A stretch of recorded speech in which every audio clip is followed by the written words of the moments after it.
Welcome to the Words That Change Lives podcast, helping leaders, coaches, and small business owners to 10 times the impact of their message.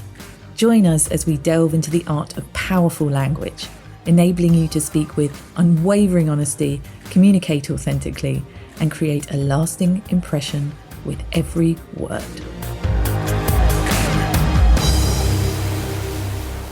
Who do we give voice to? A really interesting question, and is the topic of today's podcast episode, where I'm talking to the incredible Danusia Malina-Derben, who, amongst many things, is a mother of 10 and still her own woman, and has worked in organisational behaviour and development. She is a published leadership expert, and she traded academia for boardrooms, where she consults on peak performance and strategic leadership. She's also a regular contributor on future C-level business changes and trends, cultivating women's leadership and age-old debates about career and family. She's also a keynote speaker and an expert communicator, and has hosted 2 top-rated podcasts, School for Mothers and School for Fathers, as well as her book Noise, a manifesto for modernising motherhood, and Spunk, a manifesto for modernising fatherhood. And I really wanted to speak to Danusia today because she is not only an expert on this topic in terms of who we give voice to and how we give voice to from her own experience and story. And there's some real golden nuggets in the discussion that you'll find really interesting, but also to help pose the question for yourself in this modern age where freedom of speech is given. However, we have the ability to cancel in a moment and trolls online are rife. What is important to consider in terms of who we give voice to in our own context, around our own boundaries, and how important that is for the bigger conversation. Now, Danusia has a Substack that you can subscribe to, which she shares more on this topic. But today we'll give you an insight into that discussion and hopefully give you some food for thought. So, Danusia, when have you had to overcome adversity to find your voice? Oh, Helen, there's been so many times I've had to overcome, versions of what I see as adversity, and it's so different, isn't it? Not least when I had the triplets. I mean, that was I bet that's a big one. Yeah. But I guess one of the times that I overcame adversity was something that I haven't really talked about. And it was when a 17-page document letter from HMRC landed in my post. Mm-hmm. And it triggered a 2.5-year investigation into my business and actually my personal money and affairs. And it came out of the blue. It came, I really mean absolutely no warning of any kind. I've been trading for a long time, and it really triggered a descent into chaos for myself, because mainly when you're asked to disassemble and then reassemble for HMRC proof of 7 to 9 years of everything, from cups of teas. Why did you have a cup of tea there? Why did you actually have 3 cups of tea and not, seriously, at that granular level? What I noticed about the particularly the first 6 months was that nobody talks about this. I could not find anybody publicly that was saying, hey, I'm in an ongoing whatever with HMRC. Which I guess, is understandable, right? Because there's so many things associated with that from a societal level and a cultural level and, all those sorts of things that keep us quiet. Well, yes, it's a taboo area. So there are many taboo areas. We've unpacked menstrual cycles. We're unpacking neurodiversity. We're unpacking things like the menopause. These are just a tiny amount of examples that I'm using. There'll be people listening here to you and I, Helen, that are going, well, she's going for certain topics, but actually there are so many that we're unpacking, as I say, and talking about, but HMRC and tax, not so much. Mm-mm. Yeah. Who's giving voice to that? So more to the point, adversity, I then was very isolated extremely isolated. I could not find anyone. And they were adamant that I owed them an extortionate, gargantuan amount of money in unpaid tax. And they were certain you don't get that kind of document if they're kind of prospecting for maybe you owe us £750. Mm-hmm. We're not talking that. We're talking many, many, many thousands. So I was trading in business. I was very much doing, looking after my children. I was living my life. And this stepped into it. This came into my life with nobody to talk to and nobody, it was the taboo of even mentioning it to anybody of, hey, like nonchalantly, by the way, I'm being investigated for fraud. I hasten to add it was, just to spoil it, I did not, in the sense of, wow, did she have to pay many, many, many thousands? Yeah. No, I did not. Did I pay some? Absolutely. Mm-hmm. But it was of nothing like the order, not even a crumb of the order of what they thought it was. But that doesn't matter, because when a lot of people may not realize that HMRC have larger, more extensive powers than the police. Mm-hmm. Now, I'm not going to get technical about that, but I looked at it because it's really important when you're threatened with prison. Right. Yeah. Blimey. Yeah. You have to, you have to go into this if you are going to survive it, that kind of adversity. So proving innocence, evidencing innocence within great isolation is the context. Mm-hmm. So this drove me to, or the situation took me to a place of great despair. Great. I was able to continue. And I'm deeply thankful to one CEO who I was advisor to, and I was advisor to several, but I happen to know this one and know them very well, all of them. But there was this, he said to me, do you want to go to the Ned for a drink? And I often see my clients out of corporate context. And he said, Danusia, shall we have a drink? And I said, okay, all right. Because they often open up. Little did I know, this was not going to open him up. This was going to open me up. Very unusual. I don't share, their sessions are about them. I hear you, yeah. But actually he said, I'd love to know more. Tell me. Anyway, after some time and only one glass of champagne, I told him. And I didn't tell him all the nitty gritty. I just said, here's what I'm dealing with. He said, oh, well, it's interesting. I went through an 11-year battle with them. The reason I'm really grateful for that is because at last I had somebody that could say, oh, yes, this is a hell. Yeah. This is a living nightmare. I understand. When no one will talk about you, talk about it. Yeah. Because they may have gone through it. But maybe, Danusia, people that are going through this, but they haven't mentioned it. Mm-hmm. We did, it took 2.5 years to come to fruition, to come to agreement and a negotiation about a settlement agreement and figure. So it's all done and dusted. But about 6-7 months into this process, I didn't know that it would come to a positive end. I was still in the aggressive. I wasn't in the aggressive moves. They were. I will go as far as to say I had an investigator outside my door, sat with a clipboard. It was highly invasive. I sat and I had a kind of, I think they call them the come to Jesus conversations with myself, kind of, okay, Danusia, you felt suicidal. You've wondered whether it would be the right thing to do to actually continue. You've written to HMRC in a letter, that's sealed, should you take those actions, because actually it would have been, because it sounds dramatic, but oh my gosh, this took me to the edge of like I'd never had. And I sat and I thought, you know what?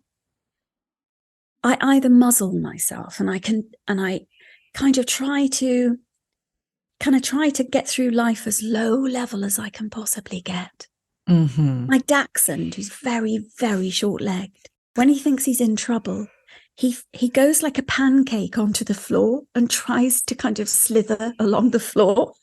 I'm saying that because I imagined that that's what I could try to slither along without anyone really noticing, which is dreadfully difficult because of the kind of business that I'm running. It's not actually front of house media, social media. It's actually very private, very confidential, but it's not, I don't really slither along. No. Who does? Who wants to? Who wants to? I mean, we might think, it's a good analogy because we might think that that's going to keep us safe.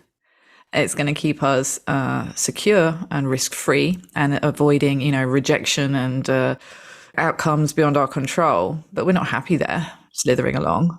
It wouldn't be happy. And I would just be waiting for the boot to come down on me and kind of, extinguish me. Finish you off. Whereas actually, so that was option one. Option two was don't slither. Mm-hmm. Don't go on your belly and give in, wait till you're killed. Actually, find your voice. Mm-hmm. So I set up a podcast and I thought, well, bugger that. You can always edit that, Helen, can't you? Yes, that's fine. Bugger that. Actually, there are things that I want to do in this world. And sure enough, it might be a little bit embarrassing to have to say, hey, I'm going off for a few months somewhere. And please don't think I'm being flippant, because there are people, being unjustly served up sentences or other situations that incarcerate them. But that's what was being threatened. So I was like, well, I might have to say to clients, and given I'm setting up a podcast using my voice, hey, not going to be around for a while. And I was like, I'll just have to bear with it and do that if it comes. But I can't be muzzled and I can't lose my voice because I've got this dreadful situation that I don't know what's going to happen. So 2018, which was, I think, 7 or 8 months after, it was January when the letter came, and I set the podcast up in the October. So it did take me 10 months. I'd lost a huge amount of weight during that time because I stopped eating. I mean, that's kind of a problem if you do that. And, I'd gone through a cycle of despair whilst trying to keep normal living, life as usual for the kids, and rose. And I thought, so what do I want to do? And that's when School for Mothers podcast came out to zero listeners.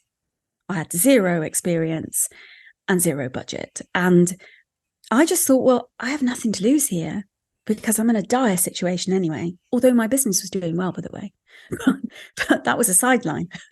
Almost like the real event of my life in that year was, getting through in spite of the fraud investigation with HMRC. If there are anybody listening, I would like to say, and I bet you, Helen, there are going to be people going, oh my God, I went through that. Or I've actually had a letter like that. I want you to know that the best thing that happened to me was that I did reach out to just a couple of people, not even friends, but people I thought, do you know a tax specialist? Do you know an expert that deals with fraud investigations?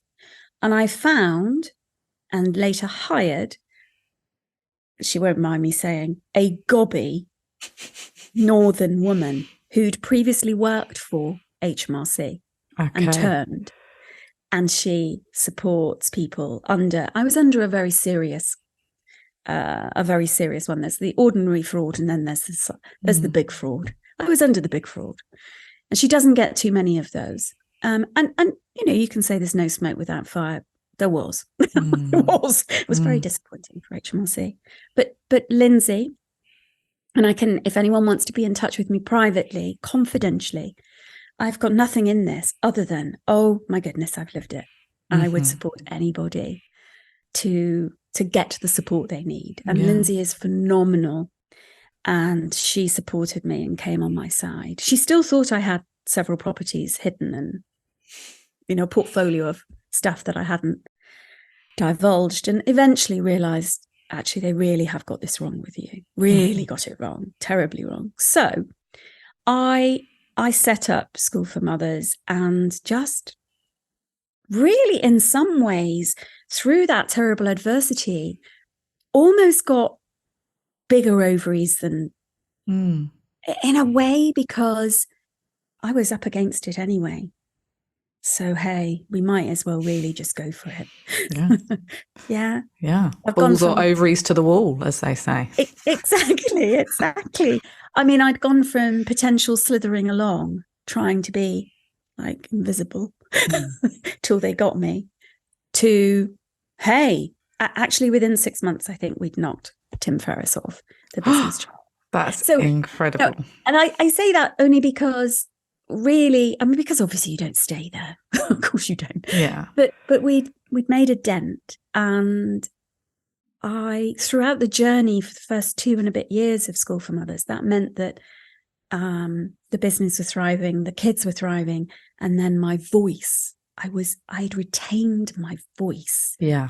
I did not put a muzzle on because they thought things of me. And I think I can't tell you how important it was in my ability to stay going forward. I think that's a very important message for many, many people, particularly women, but for many, many people who, in adversity, in challenge, in struggle, want to do that slithering the belly on the ground because it's too much, everything's too challenging, and any other way of putting my head above the parapet might cause more pain. But in the face of that adversity, to not muzzle and to use voice is the thing that propels you forward, keeps you going, helps you achieve more, strengthens your courage, expands your comfort zones. And then, the sky's the limit, which is really what happened in that journey. And so you were an author of a book called Noise, right? Yes. And so when we're thinking about words that change lives and how we're using our voice and the noise that we're making, who do you feel it's important to give voice to? And I want to ask you this in the context of School for Mothers, because I want to ask you a few little bits later on about some other things. But who do you feel is important to give voice to? I, from day one, knew it was a responsibility of mine as a podcast host, even though I was fresh on the scene. And I know it was 5 years ago, which was a very different scene, actually, than it is now. Yes. But I knew that I have a deep commitment to inclusion. And when I looked at the market of podcasting then, I could see there were silos of, lots of nice white middle-class women chatting to each other, and and lots of men chatting to each other, having great conversations about, biohacking and business, and lots of women talking about breastfeeding, and, and I know my tone suggests, I'm doing it deliberately, it's like lots of silos. Yes. And there were, thankfully, Black women, Black podcasters, and obviously it's a whole list, but basically in their own spaces, talking to one another. So with School for Mothers, I wanted to, first of all, I assembled a small team. Critical point. I knew I couldn't get my voice out all alone. There's no way. I'd learned that. I was learning that again through the HMRC experience, that I could not do this alone. That's interesting, isn't it? I was going to drown if I attempted to do this alone. So we can't use our voice in an echo chamber. Yes. We can't do it in a chamber. So I hired a team. I didn't have very much money, but I went creatively out, and I actually found an amazing young male feminist. And he's subsequently moved on from the team, but is almost complete in his PhD in podcasting. So his love for podcasting was very real. And he's a wonderful man that he's in his early 20s, absolutely fantastic. So I had a small team, and we made sure that we weren't giving token thing to, can we have the odd I don't mean that they're odd. I mean the occasional lesbian. Have we had a brown person?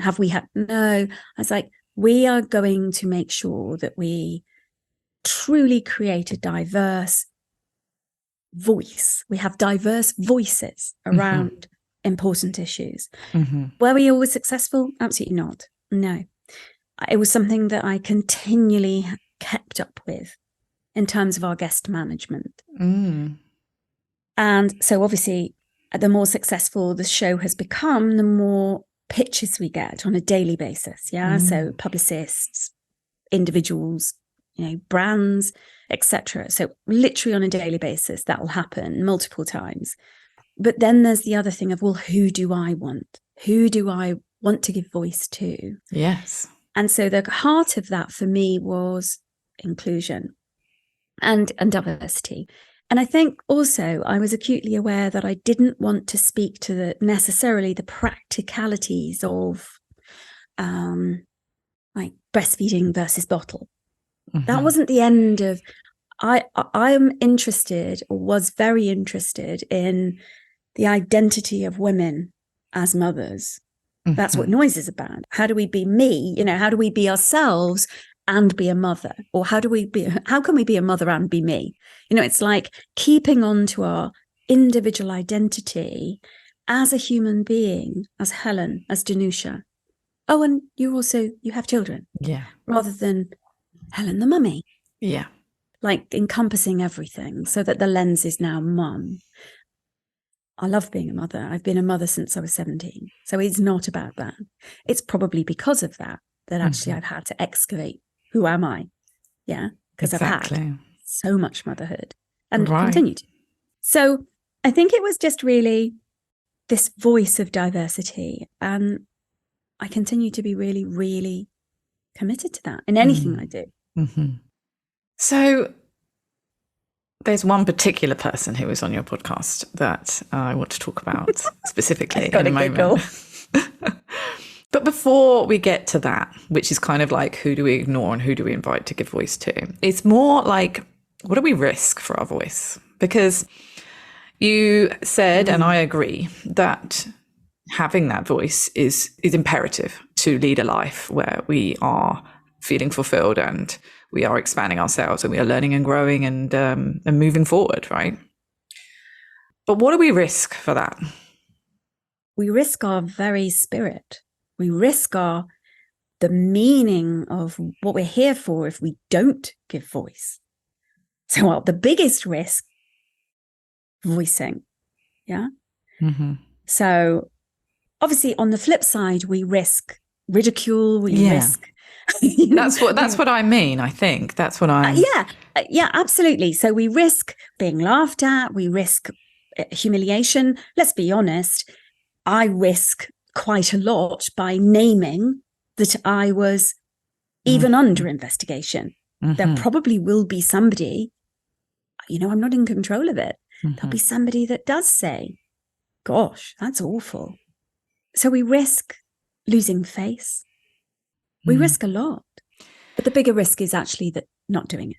It is. And that's really what this podcast is all about. It's trying to understand that we will have those fears, and in work, in daily interactions with a colleague, with a stakeholder, with a peer, with a senior, with a boss, that we risk by using our voice. We risk those things if you're running your own business, by showing up on social media, by sharing your opinions, by standing on a stage and sharing an opinion that might not be popular. We risk all of those things.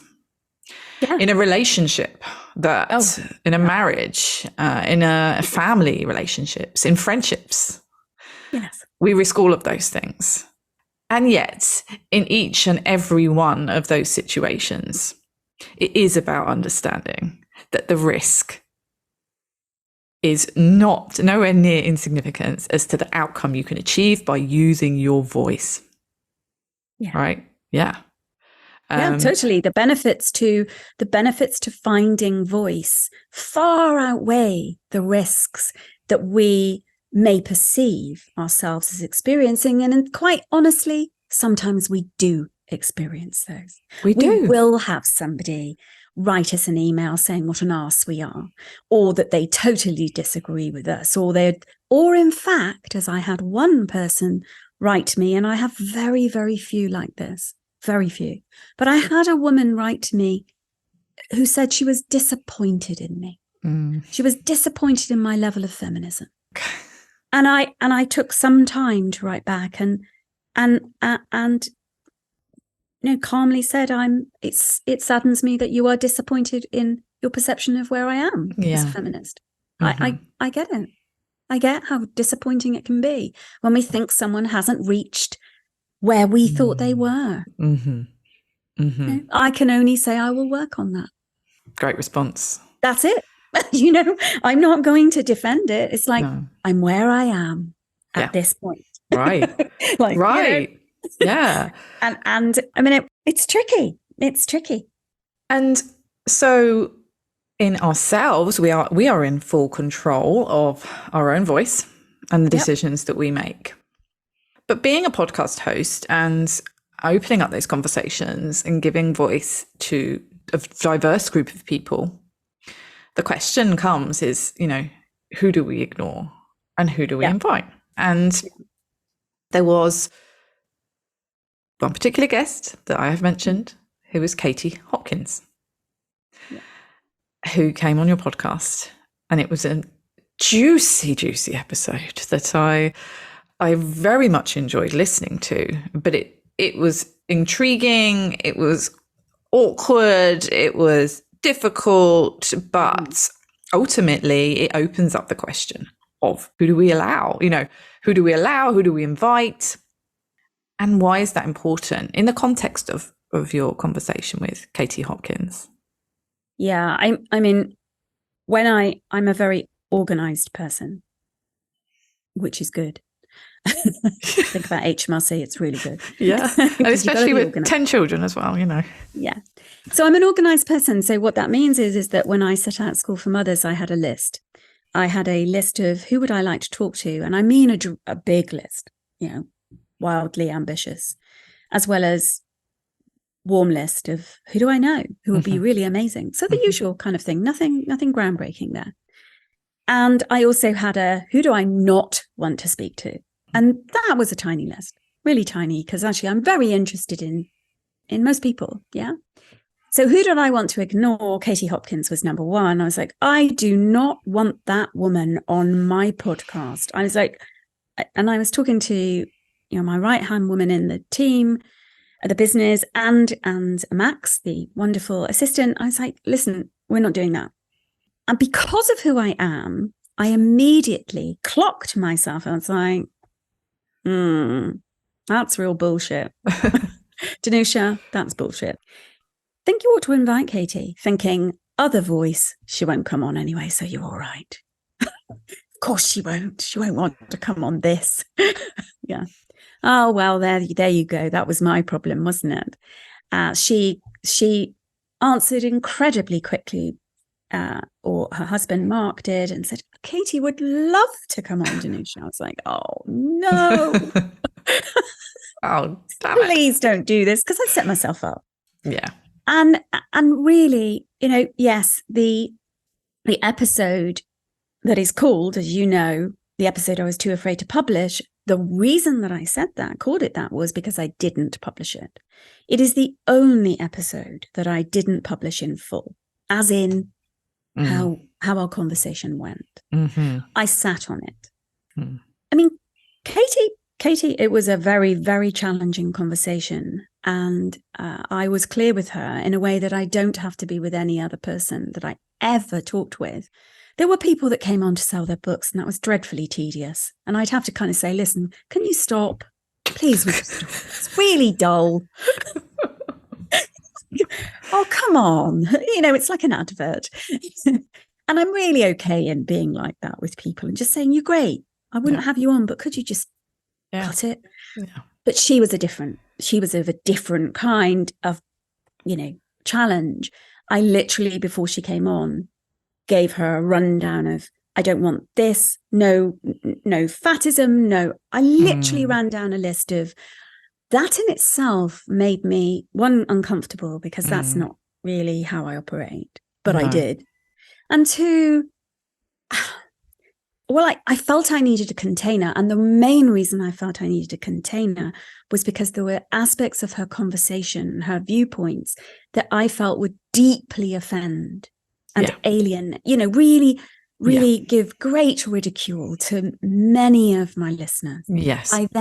I knew who they were. I was like, no, I'm not having this. I can't. But also, as I say in the episode, because the episode it has, as you know, lots of chunks of her, so you really get to feel how she showed up and who she is. Because I wanted to get behind what we were going to call the episode was bitch. Are you really as much of a bitch, actually? Really? Come on. Was this a bit of an act? And she's not normally asked these questions, but she did answer them. She was very good humoured about that. But I actually had to go through a complete process of thinking, do I want to amplify Katie Hopkins' voice? Exactly. Do I want to do that? Yeah. Do I want to, as everyone else that came on the podcast, I shine a light on them. It's not about me. I'm not kind of going, hey, it's more, hey, look over here at my amazing guest. Look what they're doing in the world. Listen to this perspective. It's so fascinating. With her, I was kind of going, hey, and I had to work that out for myself where I stood. And that's what it is. So the episode is more about the commentary on who do we put out there and how do we do this and where it left me. And I'm grateful. I'm grateful to Katie, which is different from do I agree with her?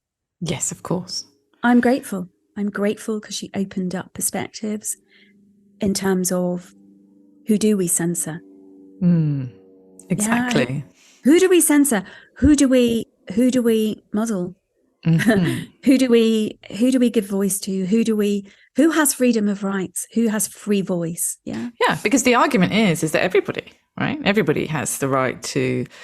The essence of it is that we like to espouse that everyone should have the right to speak. But when it comes down to it, and particularly as a podcast host, it's like, what are our responsibilities? Yeah. What are we promulgating? What are we putting out into the world? Or, in fact, is our role to facilitate so that those less popular viewpoints do get put out? Yeah? What's the matter with that? Well, I agree with that. I mean, when you're talking there, I'm thinking at first of Elon Musk and when he decided when he took over Twitter, which is now X, to bring back some people that were previously banned. He's back on it. One being Andrew Tate. And so therefore giving voice to Andrew Tate on a huge platform.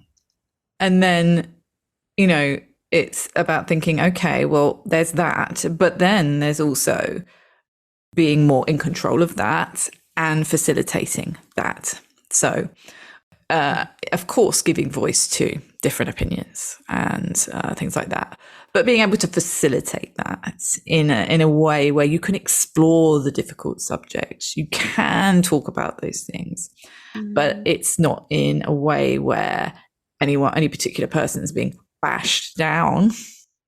Rather, that we're having adult conversations. We're not slipping into other ego states, and we're actually having conversations where we can hear intelligent discussion about subjects that are uncomfortable. Yes, without needing to have necessarily anybody be right.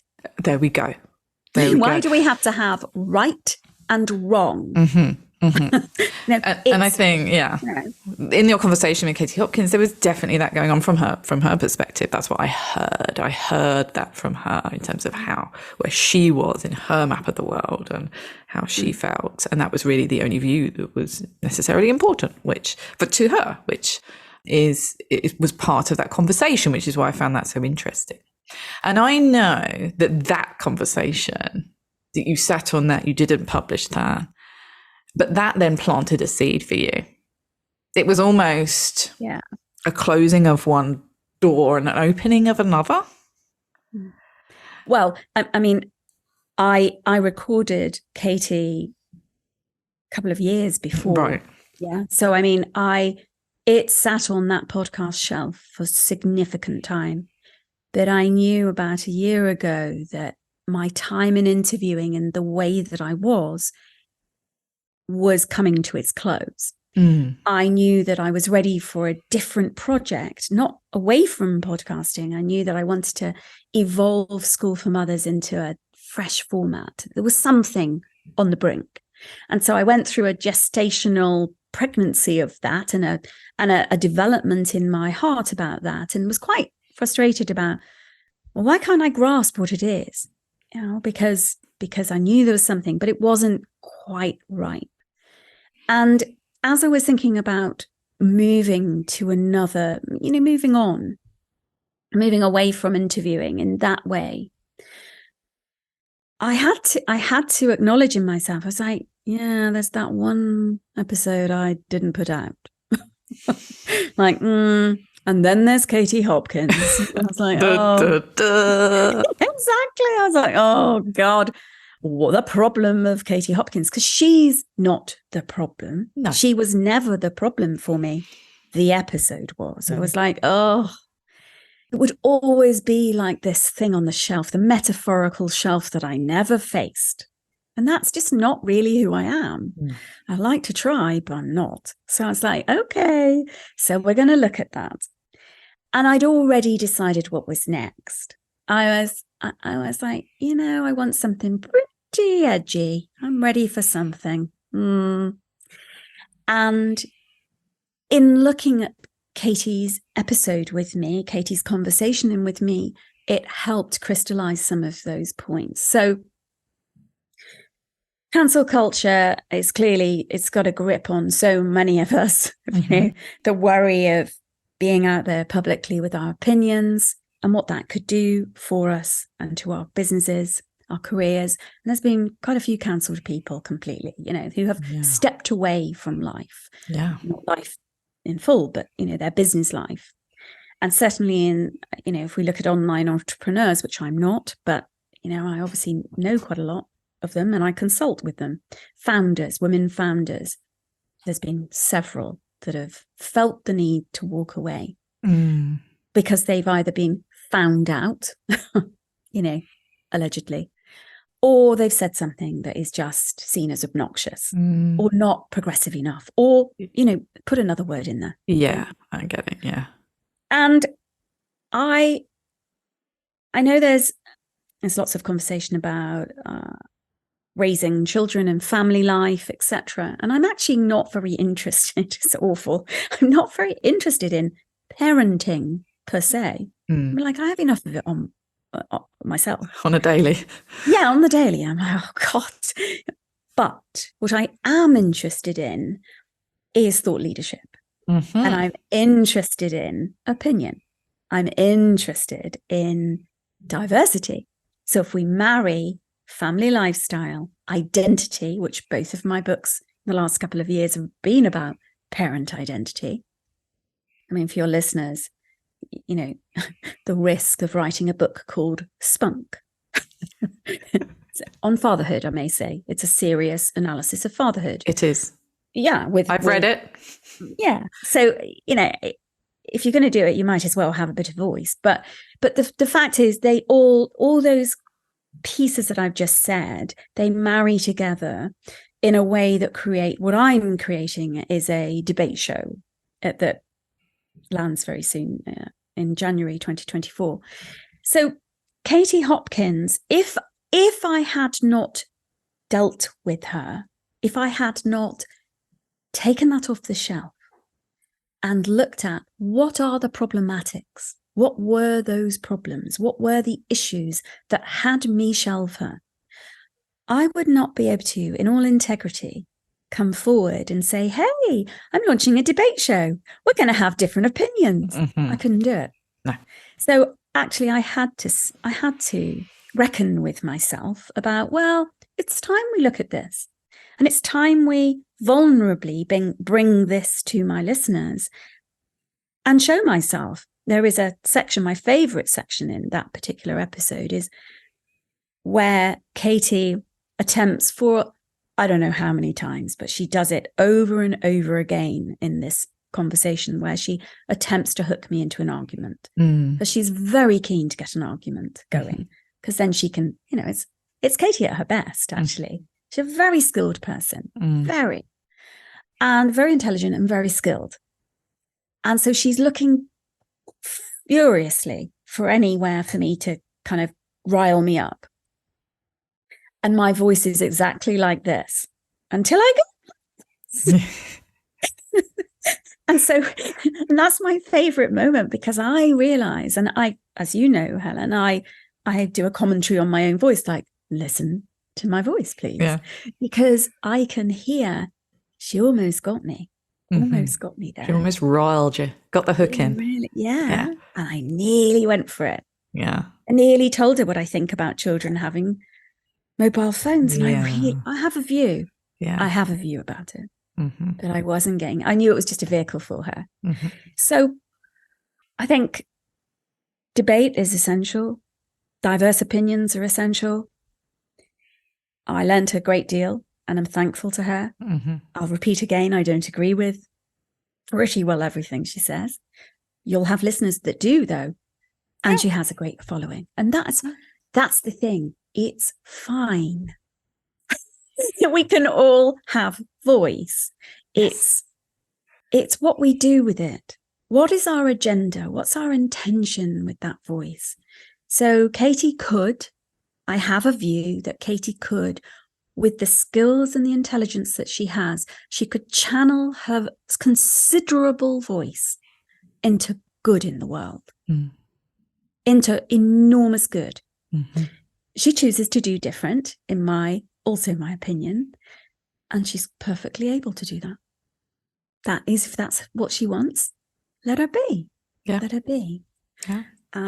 Will I have her on Parents Who Think? I don't know. Not sure. I feel like I've kind of done Katie. Yeah, I think so. I didn't do her. That sounds terrible. It does.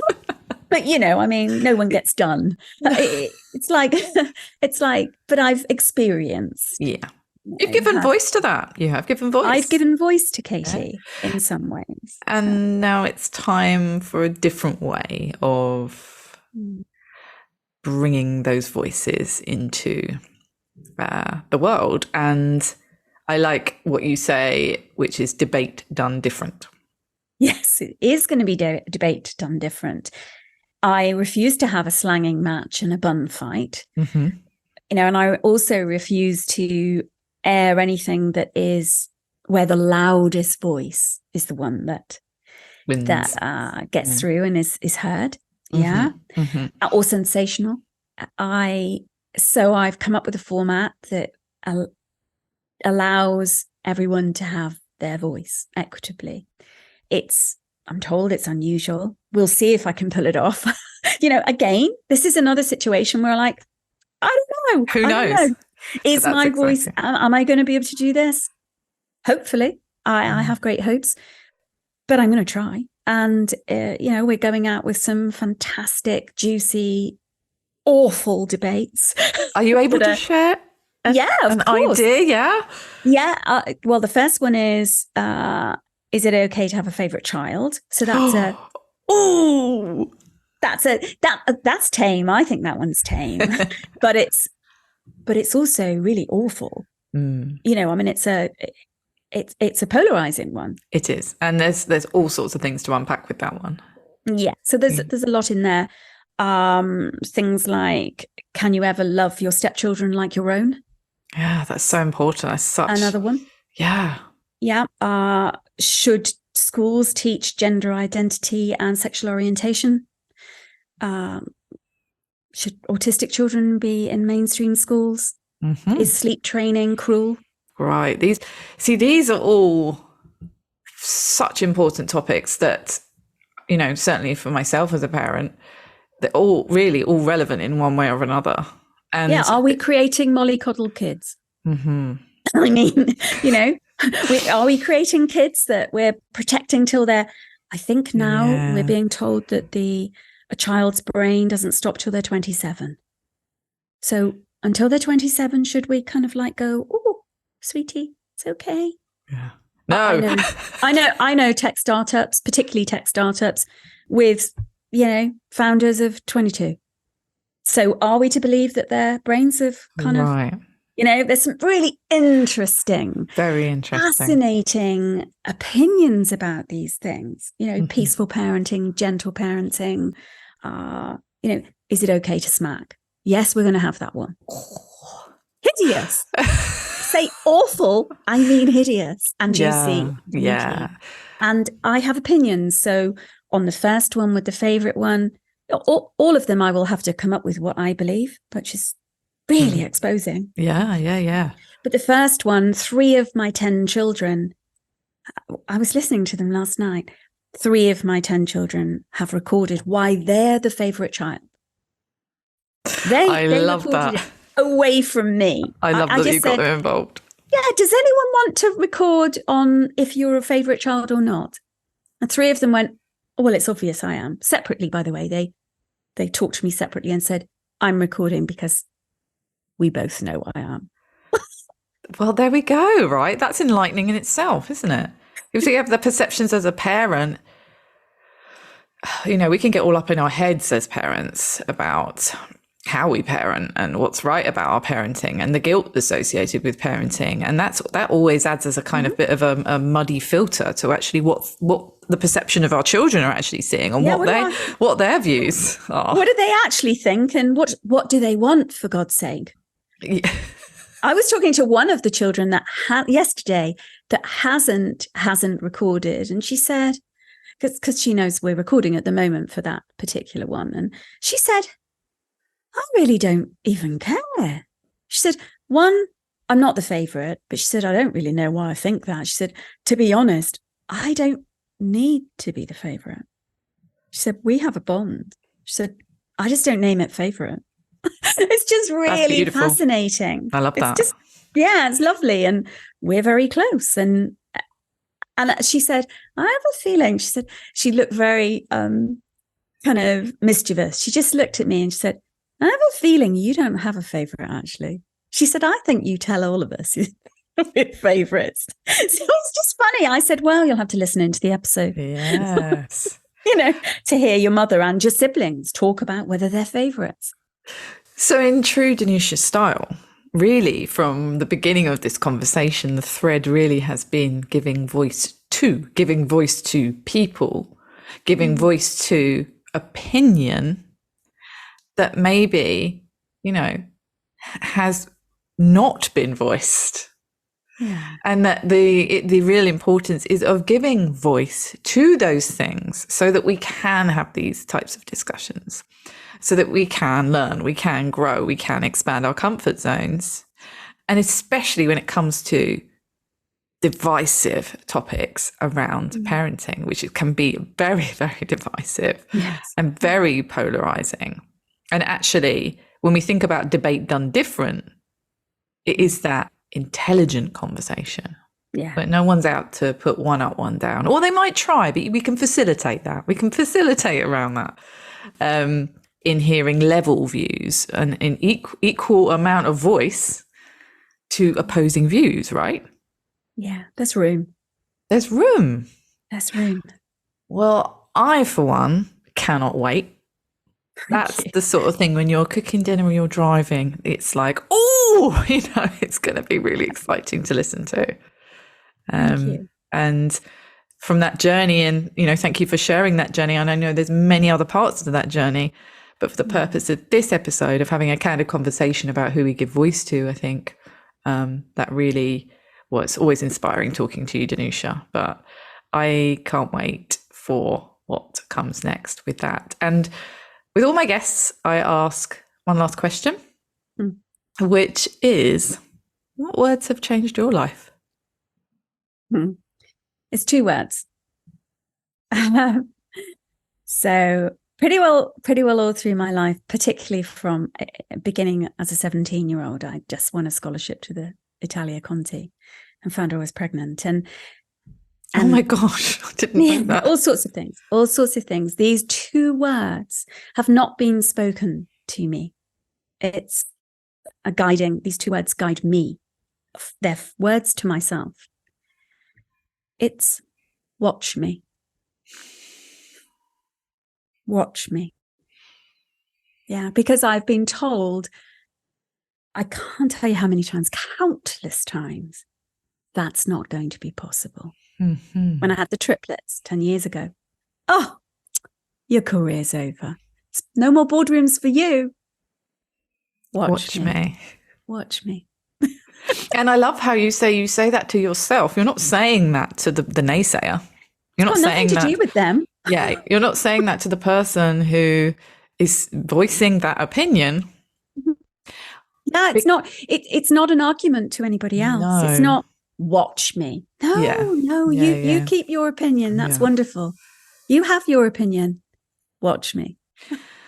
I love that. And I think there's also a case for saying to people, many times we say those things to ourselves. That's not possible.